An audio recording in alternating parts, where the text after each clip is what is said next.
Angie Tillman from Blount Memorial, sharing 5 easy ways to keep yourself hydrated the right way for the summer, and not just drinking bottles of water. Some people don't like just the taste of water. Some people don't like the taste of water, and I talk to patients every day who are drinking very little water. They're drinking maybe sodas, or really just not drinking enough fluids throughout the day. And proper hydration does lots of important things for your body. I mean, it really helps our body to detoxify itself. It helps our body to do all the functions that we need. If you have a little bit of fatigue or a headache in the afternoon, often that's an early sign that you're dehydrated. Yeah, it makes the world of a difference. When you have water, like I used to try to drink a gallon a day, that's kind of stretching it for me, but still, it makes you feel so much better. Just being more conscious of it, you know, and there's the old rule of thumb we hear a lot, drink 8-ounce glasses of water. That's not a bad start. For most people, that may not really be enough. It's good, you can take your body weight in pounds, divide that in half, and you need about that many ounces of water. That's a good rule.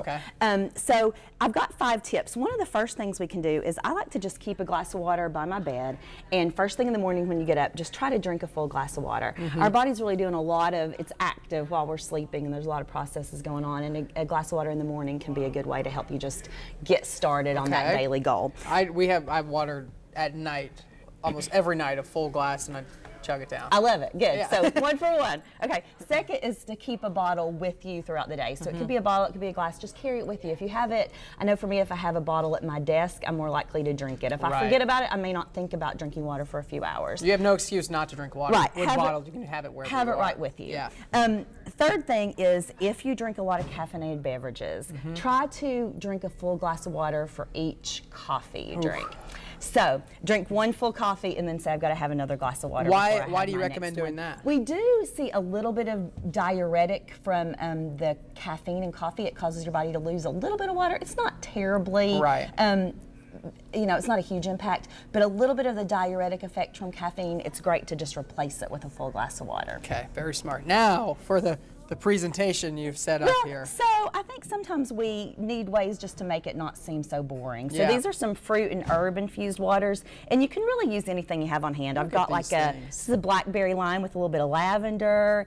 My favorite is watermelon. I love to throw a few chunks of fresh watermelon in my water. Just gives it a really good flavor, almost no added sugar, with some basil. And then this is a lime, cucumber citrus mint. So just spice it up a little bit. You could refill the water all day. And you're getting some fruit in too. You get some fruit, you get the flavor, you could eat the fruit at the end if you wanted. There you go. But just a way to make it not seem so boring. I think a lot of my patients tell me, I just don't like the flavor of water. So this is a way to help just sort of spice it up a little bit. Okay, over here, what are we working with? So lastly is, how can you add in some beverages that aren't so high in sugar and don't really use artificial sweeteners? I'm not a huge fan of a large intake of artificial sweeteners, so I like to find some other things that don't really have added sugar or artificial sweeteners that are really great tasting. One, I like this LaCroix sparkling water.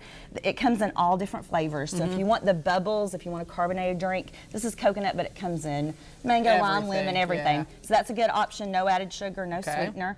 Coconut water. The greatest thing. Some people hate it, some people love it. I absolutely love coconut water. I'm a fan too. It's so good. And it's got a little bit of carbohydrate, a little bit of electrolytes, so it's almost like a natural Gatorade. It's delicious. So a great thing to try. Kombucha, which is fermented tea. Now if you haven't had it, it's a good source of probiotics. You said it's an acquired taste. It's an acquired taste, low in sugar, good source of probiotics. I like it. Once you get the hang of it, I think you might like it. Is this the same And then thing? that's just iced tea. So some iced tea, you don't have to really add sugar. It's sometimes just retraining your taste buds to get used to that unsweetened flavor. Angie, thank you so much. This is perfect. Thank you. For summer, I appreciate it. Well, when we come back, we are headed into the kitchen. Look who it is.